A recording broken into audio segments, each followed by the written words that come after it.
Wise news, খবরের সত্যাসত্য 24 ঘন্টা। অভিনয় আর সঞ্চালনায় সফল ইনিংসের পর রাজনীতিতে পা রেখেছেন রচনা বন্দ্যোপাধ্যায়। লোকসভা নির্বাচনের ঠিক আগে তৃণমূলে যোগ দেন তিনি।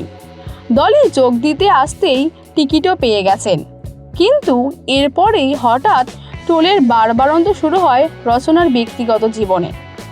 তার বিভিন্ন মন্তব্য নিয়ে শুরু হয় ট্রোল। অভিনয় দিয়ে দীর্ঘদিন ইন্ডাস্ট্রিতে কাটানোর পর বিগত প্রায় 1 দশক হয়ে গেল সঞ্চালনা করছে রচনা।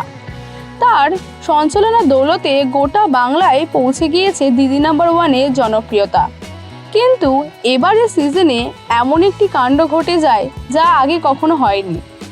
দিদি নাম্বার 1-এ অতিথি হয়ে আসেন মুখ্যমন্ত্রী মমতা বন্দ্যোপাধ্যায়, আর তারপরেই জল্পনা সত্যি করে তৃণমূলের ব্রিগেডে সমাবেশে প্রার্থী হিসেবে নাম ঘোষণা হলো রচনার।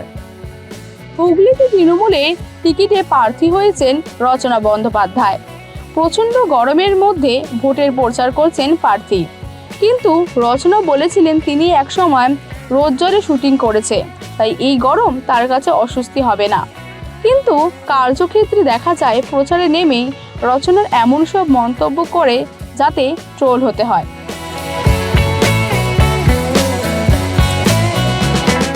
সম্প্রতি আরও একটি ভিডিও ভাইরাল হয়েছে রচনার, যেখানে রচনাকে বলতে শোনা যায় প্রথমবার তিনি মুড়ি দিয়ে আলুর দম মেখে খেলেন, বেশ ভালো লেগেছে তার।